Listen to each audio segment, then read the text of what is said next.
सन 1976 में बीमारी की शिद्दत के बावजूद अकरम पहलवान ने जापानी पहलवान एंटोनियो अनोकी से मुकाबला महज इसलिए किया था कि उन्होंने पहले खुद अनोकी को चैलेंज किया था और अगर वो मुकाबला करने से इनकार कर देते तो ये इनकी ख़ानदानी रवायात के मुनाफी होता और इनके ख़ानदान के नाम पर हर्फ आता। चुनाचे उन्होंने बीमारी के बावजूद अनोकी से मुकाबला करने का फैसला किया। 12 दिसंबर सन 1976 को मशहूर ज़माना भोलू पहलवान के ख़ानदान से ताल्लुक़ रखने वाले अकरम पहलवान जब नेशनल स्टेडियम कराची में जापानी पहलवान एंटोनियो अनोकी से मुकाबले के लिए रिंग में उतरे तो हज़ारों की तादाद में मौजूद जज्बाती शायकीन को सिर्फ उस मंजर का इंतजार था जब अकरम पहलवान एक ही दाव में अपने जापानी हरीफ को चित कर दे। लेकिन कोई नहीं जानता था कि अकरम पहलवान उस वक्त जिस्मानी और जहनी तौर पर इस काबिल ही न थे कि अनोकी का भरपूर तरीके से मुकाबला करते। अकरम पहलवान के भतीजे और भोलू पहलवान के बेटे नासिर भोलू इस वाक़े को 4 अशरे गुजर जाने के बाद याद करते हुए कहते हैं कि मेरे चचा ये कुश्ती तय हो जाने के बाद सख्त बीमार हो गए थे। उनकी शुगर ख़तरनाक हद तक बढ़ गई थी। मेरे वालिद भोलू पहलवान ने भी ये बात वाज़े तौर पर महसूस की थी कि अकरम पहलवान से इस कुश्ती के लिए वो तैयारी नहीं हो पा रही थी जो होनी चाहिए थी। वो पूरी तवानाई से वर्जिश नहीं कर पा रहे थे। जब पूछा गया कि अगर अकरम पहलवान की ऐसी बुरी हालत हो गई थी तो उन्हें कुश्ती से रोका क्यों नहीं गया और मुकाबला मनसूख क्यों नहीं किया गया, तो नासिर भोलू ने बताया कि दरअसल अनोकी और बॉक्सर मोहम्मद अली के दरमियान होने वाले मुकाबले के बाद मेरे चचा ने ही अनोकी को लड़ने का चैलेंज दिया था।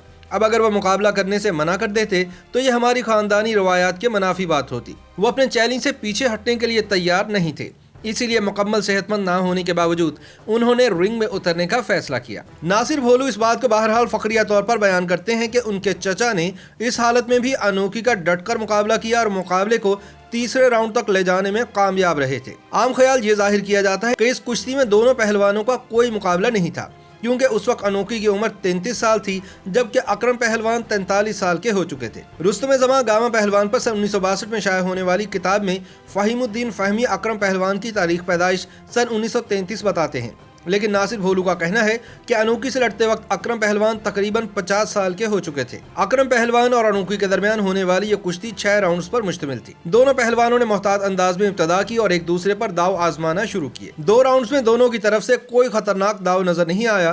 तीसरे राउंड का आगाज हुआ, लेकिन दूसरे ही मिनट में मुकाबला उस वक्त रोक दिया गया जब अनोकी के आर्म लॉक ने अकरम पहलवान को बच निकलने का मौका नहीं दिया। इस दौरान अकरम के कॉर्नर से इनके भाई और दीगर साथी रिंग में दाखिल हो गए।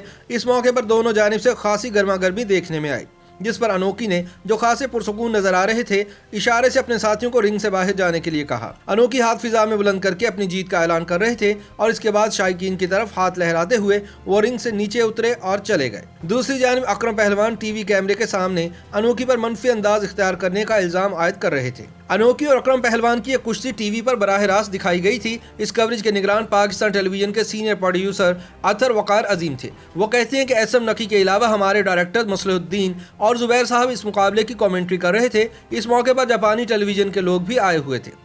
उन्हें हमने लाइव कवरेज फराहम की थी। ये कवरेज 6 कैमरों से की गई थी और कोशिश की गई कि कोई भी लम्हा नजर से ना रह जाए, लेकिन यह मामला ज्यादा देर जारी न रह सका। अकरम पहलवान के चचा रुस्तम जमा गामा पहलवान थे, जबकि इनके वालिद इमाम बख्श पहलवान रुस्तम हिंद थे। अकरम पहलवान ने अपने करियर में कई मशहूर कुश्तियां लड़ी और अपने दौर के बड़े बड़े पहलवानों को शिकस्त दी। याद रहे कि जिस नेशनल स्टेडियम कराची में इन्हें अनोकी ने शिकस्त दी, इसी मैदान में उन्होंने सन 1965 में इंडियन पहलवान हरधर्म सिंह को हराया था। अकरम पहलवान ने सन 1953 में अफ्रीका के दौरे में कई यादगार मुकाबले जीते थे।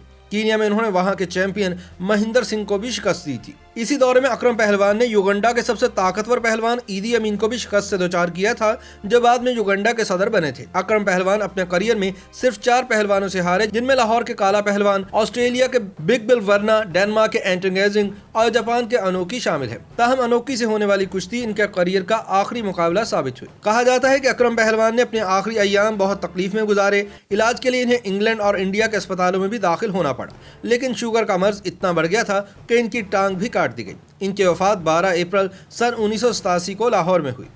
नासिर भोलू कहते हैं कि इनके वालिद के साथ भी यही हुआ कि शुगर की वजह से इनके गुर्दे खराब हो गए।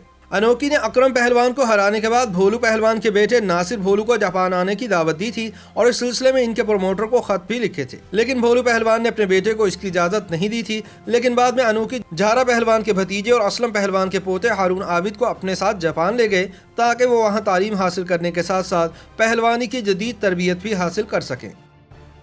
YouTube पर गूगली न्यूज देखने के लिए youtube.com की सर्च बार में गूगली न्यूज टीवी टाइप करें। गूगली न्यूज के पेज पर सुर्ख रंग के सब्सक्रिप्शन वाले बटन पर क्लिक करना ना भूलिए। YouTube पेज पर अपलोड होने वाली वीडियो से बाखबर रहने के लिए बेल आइकन पर क्लिक कीजिए। आपको हर नई वीडियो के बारे में नोटिफिकेशन मौसूल हो जाएगा।